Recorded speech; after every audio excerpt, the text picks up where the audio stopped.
Nouveau rendez-vous sur cette chaîne YouTube. On va prendre la direction de la Chine et oui, on va voyager un petit peu et là où nous attend notamment Alix qui est étudiante et qui se trouve actuellement en Chine. Bonjour Alix.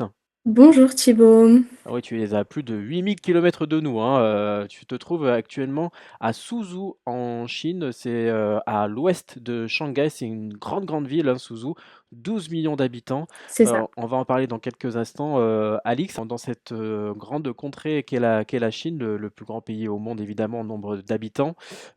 Pourquoi ce choix, tout Ouais. simplement, Alix? C'est surprenant pour une étudiante. Toi, tu es étudiante plutôt en commerce, hein, c'est ça? C'est ça. Voilà, tu as choisi un peu cette expérience-là.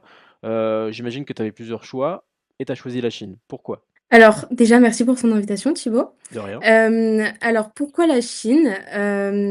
Du coup, comme tu as dit, j'étudie le commerce. Et donc, la Chine, c'est un pays qui est à la fois très connu, mais à la fois très peu connu. Et on a beaucoup, beaucoup, en tant qu'Européens en général, des stéréotypes sur la Chine. Euh, et effectivement, j'avais le choix entre plusieurs pays. Tu sais, comme par exemple les États-Unis ou aussi le Brésil. Mais je me suis dit, la Chine, c'est un tout nouvel environnement que je connais vraiment pas. Je ne parle pas du tout la langue. Et je me suis dit, bon, bah, on tente l'aventure. Et j'ai décidé du coup de partir 1 an ici pour faire du coup là, la première année de mon master. C'était une obligation de partir à l'étranger ou vraiment en France, t'as pas trouvé forcément les stages, les structures, etc. pour t'accueillir dans tout ce que tu veux faire? Alors, non, je pouvais rester en France. Maintenant, j'ai fait ma licence du coup en France et j'ai beaucoup apprécié ce côté international. Enfin, j'ai toujours été un peu attirée par une carrière internationale et c'est pour ça que du coup, j'ai eu envie de partir à l'étranger. Maintenant, c'est pas uniquement pour partir à l'étranger, c'est aussi un vrai choix aussi de carrière et aussi plus tard pour travailler en France, si jamais, je sais pas encore où je travaillerai plus tard, mais si jamais je travaille en France, la Chine, ça reste une grosse plus-value. euh, Ça reste une grosse plus-value d'avoir vécu et d'avoir étudié ici pendant 1 an. Alors tu peux parler peut-être de la structure avec qui tu collabores. Voilà, c'est quelle est ton école en France? Alors, du coup, je suis avec Schema, qui est une école de commerce en France, mais qui a aussi du coup des campus. Là, je suis sur un campus, je suis pas sur une université partenaire. Donc, il y a des campus un peu partout dans le monde. Euh, et, euh, et donc, voilà. Voilà. Et donc Je sais- voilà, Schema, c'est quand même réputé pour être C'est l'une des meilleures écoles de commerce françaises. c'est ça, c'est très très réputé. Puis moi, j'ai fait une prépa intégrée du coup déjà l'année dernière. Je préparais du coup l'entrée en école de commerce, plus j'ai fait une licence de droit en même temps. Et donc, je connaissais déjà l'école et l'école, c'est une école qui est très, très ouverte justement à l'international, qui a des très bonnes valeurs aussi et qui me correspondent. Donc, j'ai foncé et c'est pour ça que je suis restée du coup ici en master aussi. Alors là, ça fait 3 mois maintenant. On est donc en novembre 2025. On est fin novembre 2025. Ça fait 3 mois que tu es en Chine actuellement. Alors j'imagine que le changement de culture, le changement d'alimentation, il est fulgurant. Qu'est-ce qui t'a marqué le plus? Alors, déjà, effectivement, le changement, même au bout de 3 mois, il y a encore des choses que j'ai du mal encore à m'adapter, enfin, dont j'ai encore du mal à m'adapter. Euh, Qu'est-ce qui m'a marqué le plus? Je dirais la mentalité chinoise, parfois. Ouais. C'est-à-dire que, tu sais, nous, parfois, en Europe, on a tendance à être très diplomate. Euh, Tu sais, il y a des principes en France, la galanterie, tu sais, on aide beaucoup les autres, tout ça.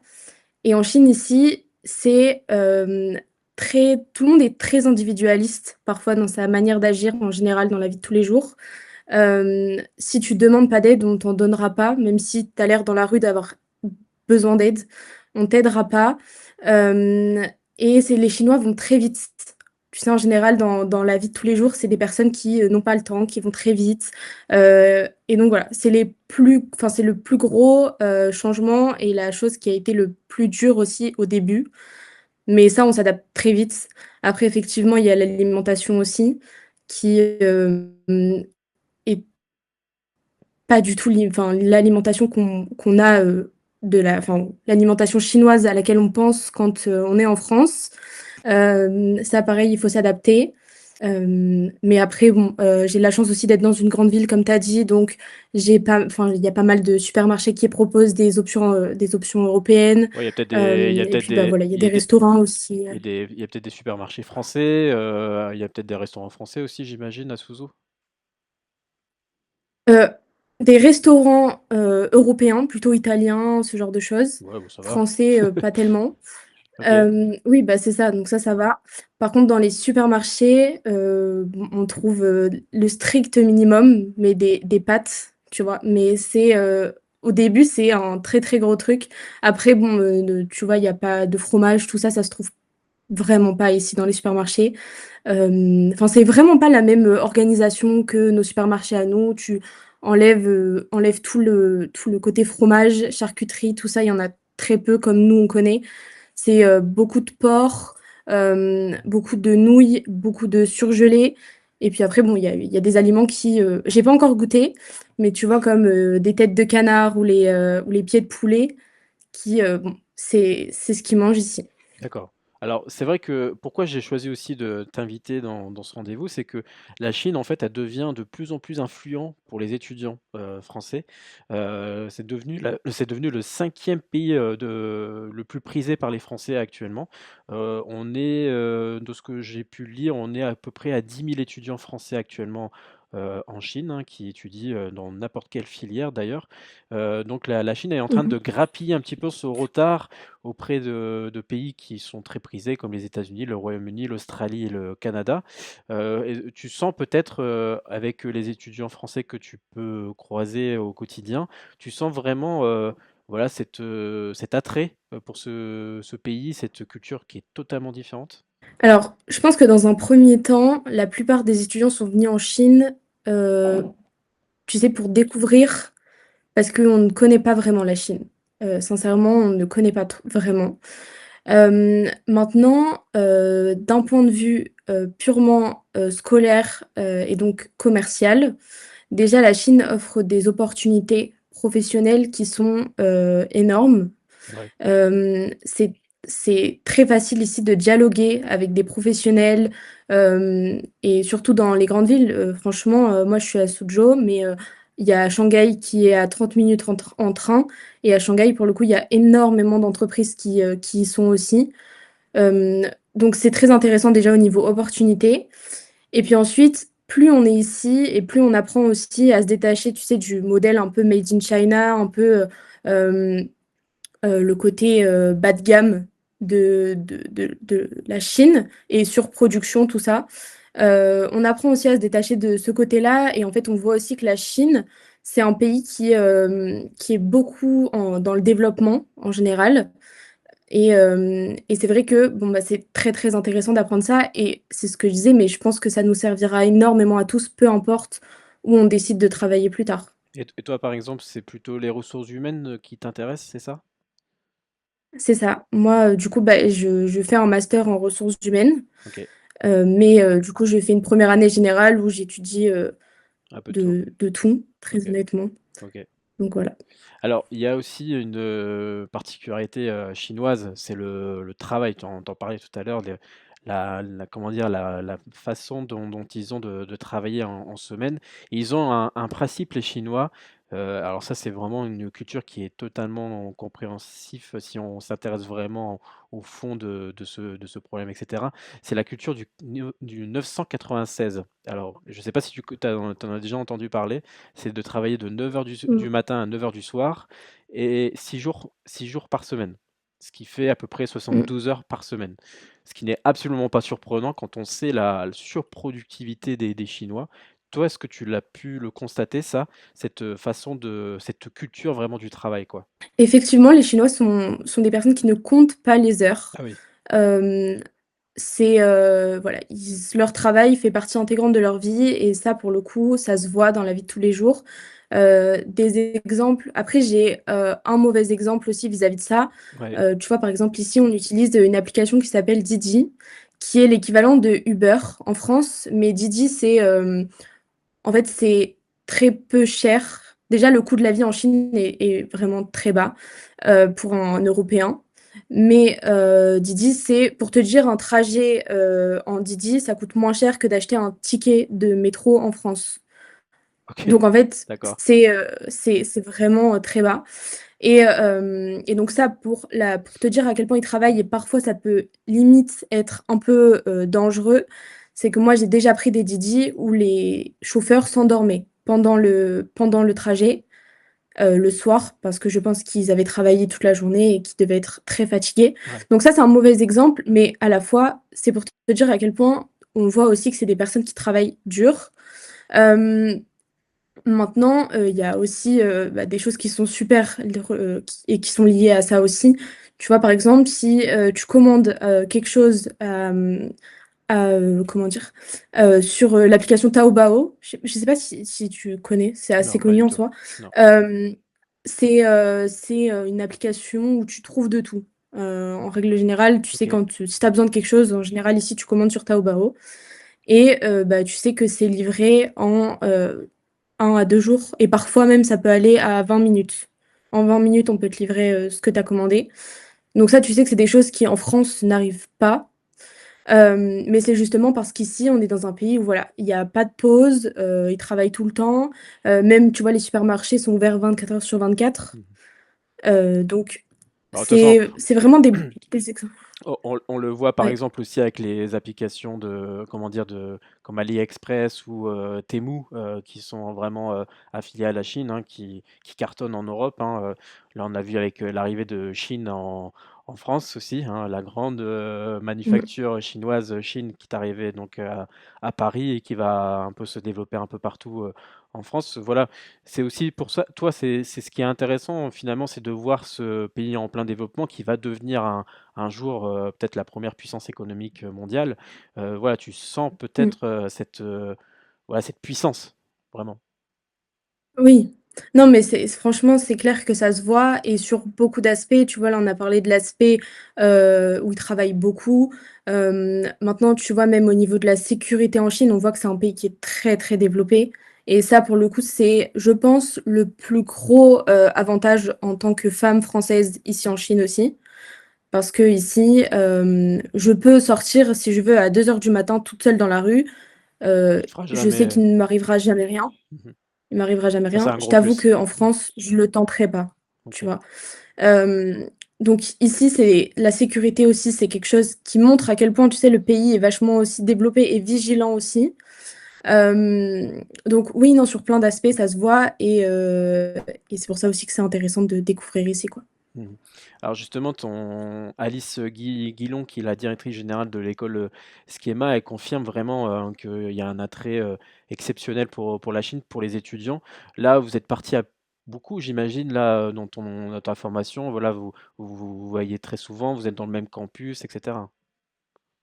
On est dans un appartement, enfin, on est dans un immeuble avec tout le monde dedans, donc c'est très sympa. Ouais, ouais. Donc vous voyez souvent, donc vous pouvez partager vos expériences, quoi.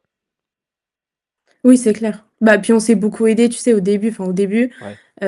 c'est très, très compliqué de s'adapter, donc c'est toujours rassurant aussi de savoir qu'on n'est pas tout seul et de savoir qu'on est plusieurs à vivre le truc et c'est ouais, c'est toujours enfin, on s'entraide toujours et c'est très important aussi quand on vit ce genre d'expérience. Bon, alors là, on a parlé du travail, mais aussi la partie touristique. Je vais diffuser Mmh. justement à l'écran quelques photos que tu as pu m'envoyer. Bon, j'ai fait exprès de mettre la muraille de Chine, hein, pour les gens qui vont lire, qui vont écouter ou regarder notre interview, parce que bon, c'est quand même le monument chinois par excellence. Alors évidemment, on voit beaucoup de belles photos, hein, de la Chine, etc., comme on le voit à l'écran. Tu m'as gentiment envoyé ça. On voit justement cette façon dont ils ont d'occuper l'espace, hein, ces Chinois. Ils ont une façon de bien, voilà, ils sont très nombreux, mais finalement, Effectivement. est-ce que tu ressens finalement ce ce nombre d'habitants ou vraiment vous circulez librement? On le voit notamment au Japon, c'est peut-être un petit peu le problème au Japon, c'est que vraiment la densité de population est très condensée au mètre carré, au kilomètre carré. Voilà, est-ce que toi tu as ce sentiment-là ou pas? D'être oppressé un peu? Alors, ça dépend, de où je suis, très sincèrement. Ici à Suzhou, c'est une ville, tu sais, un peu plus, un peu avec un peu plus de nature, qui est très grande aussi. Donc à part aux heures de pointe, c'est-à-dire 18h-19h, et le matin, mais plutôt le soir, on ressent pas vraiment ce côté, de densité de population. Maintenant, quand tu vas dans les grandes villes, Shanghai par exemple, là on ressent davantage ce côté énormément de monde. Ouais. Après, bon, on sait que c'est comme ça et on sait qu'ils sont beaucoup. Donc, c'est pas quelque chose qui nous choque, très honnêtement, parce qu'on s'y attend. Euh, Maintenant, oui, c'est vrai que parfois on le ressent, mais c'est surtout quand on voyage ou dans les grandes villes. Mais tu vois, même au niveau, par exemple, des transports, on n'a pas ces métros blindés, on n'a pas C'est bien ces queues desservi? interminables. Enfin, ça, Ouais, c'est bien desservi. oui, c'est très, très bien desservi. Puis les métros chinois sont, tu sais, exceptionnels, franchement. Ouais. Euh, Toujours à l'heure, enfin même les trains, hein, toujours à l'heure, ça part à la minute près. Et puis ben, c'est très propre. Enfin, il y a jamais un métro qui est blindé. Après, bon, des fois il y a des heures de pointe où il y a un peu plus de monde, mais en règle générale, franchement, c'est vivable. Et on ressent pas trop ce côté de densité très, très forte. Bah, c'est aussi pour ça, j'imagine que les étudiants français, là, vous êtes aussi nombreux, c'est que en fait, il y a tout est réuni. J'imagine que ça doit pas être, ça doit coûter cher quand même de venir en Chine quand même. Les études aussi à Skema, c'est pas rien. Mais à titre de comparaison, si on va étudier à Paris, etc., on est sur des taux qui sont beaucoup trop élevés en fait pour ce que c'est sur Paris. La qualité de vie à Paris, elle est là, évidemment. Il y a les soirées, etc. Mais on n'est pas su on est un petit peu oppressé quand même à Paris, je trouve.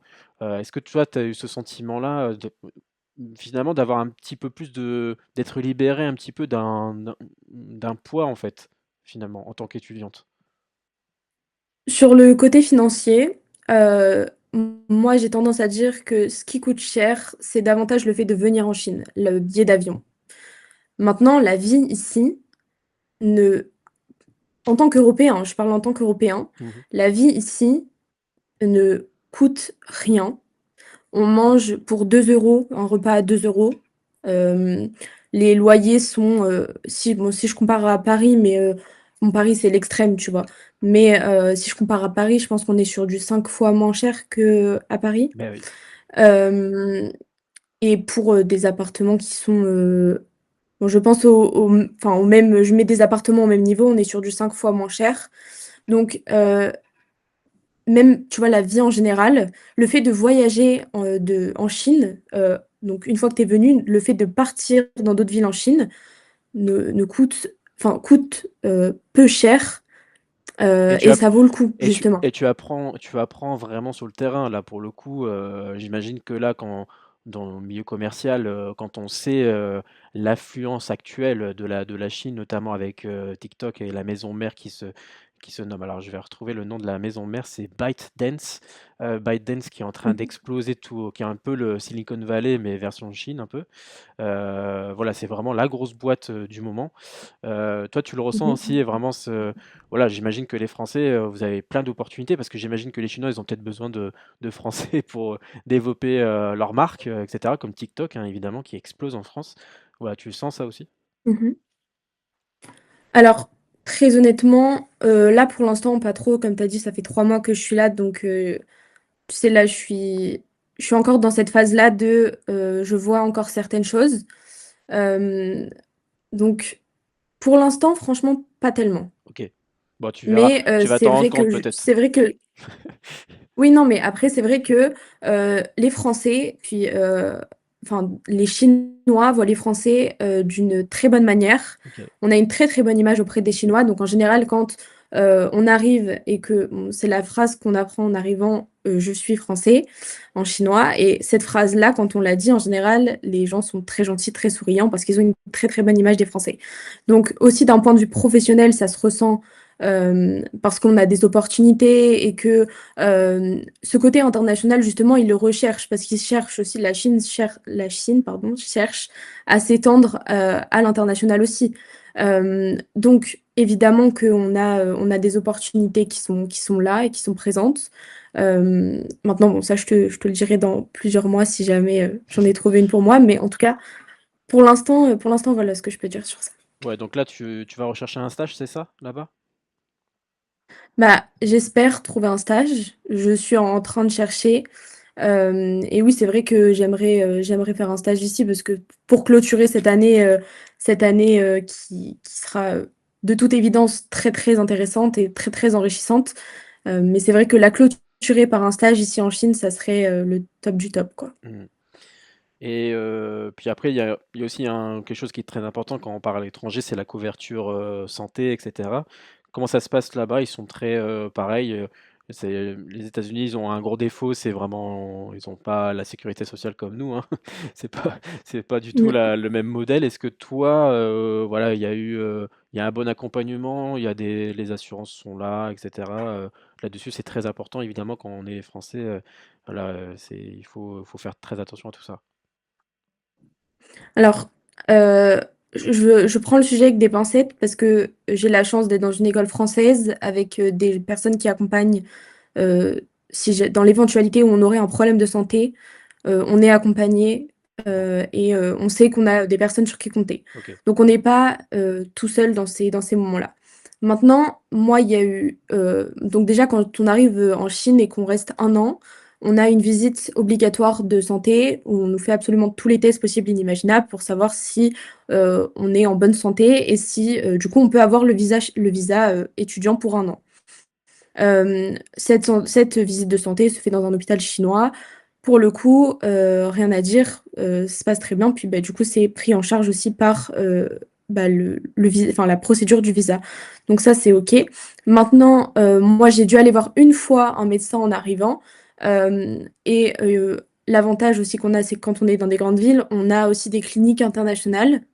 Parce que quand on parle pas chinois, bah, c'est évidemment très compliqué de pouvoir dialoguer avec un médecin et surtout de lui expliquer ce qu'on a, enfin, ce qu'on attend, voilà, la situation. Donc, moi, j'ai eu la chance d'avoir un médecin qui parlait français et ça se trouve pas mal en Chine. Donc, ça, c'est l'avantage. Et pour le coup, après, on a les assurances, tout ça qui prennent en charge. Donc, ça pour le coup, rien à dire sur le côté santé. Euh, en tout cas, aucune mauvaise expérience ici de tous les étudiants qui sont là. On a aucune personne n'a eu de mauvaise expérience. Bah, ça, c'est très bien et c'est très, très important, je le répète. Ah, Mm. finalement, il y a plein d'atouts hein, à venir étudier en Chine, du coup. Ouais, franchement étonnée parce que bah, je t'ai dit, on Bonne découvre tout surprise, ici. quoi, pour toi. Étonnée. Ouais, surprise. Après, dans tous les cas, si je me suis lancée, c'est que je savais que ça serait positif aussi. Mais surprise, franchement, c'est une belle expérience. On apprend plein de choses. Et voilà. Et moi, la Chine, je le recommande à 1000%. On apprend énormément, énormément de choses. C'est un modèle qui est totalement différent. Mais je pense que franchement, ça nous servira plus tard. Et comme tu dis, la Chine aussi, c'est en pleine expansion. Donc c'est évident que on aura à reparler de la Chine plus tard et avoir une expérience ici, c'est vraiment un atout pour le coup. Et oui. Et puis à l'inverse, hein, comme je le disais tout à l'heure, les Chinois deviennent la plus grosse communauté à venir en France. Vraiment, pour le coup, là, les chiffres sont vérifiés. Ils sont un peu plus de 28 000 en France à étudier. Donc, ils sont de plus en plus nombreux. Donc, il y a un vrai échange. Mais à- avec ton exemple, on voit qu'on peut aller chercher une culture totalement différente de la nôtre. Mais eux, ils ont une capacité aussi voilà, ils accueillent parfaitement les étrangers, ils ont tout ce qu'il faut sur place pour que vous viviez normalement, hein, il n'y a aucun souci là-dessus. Mm.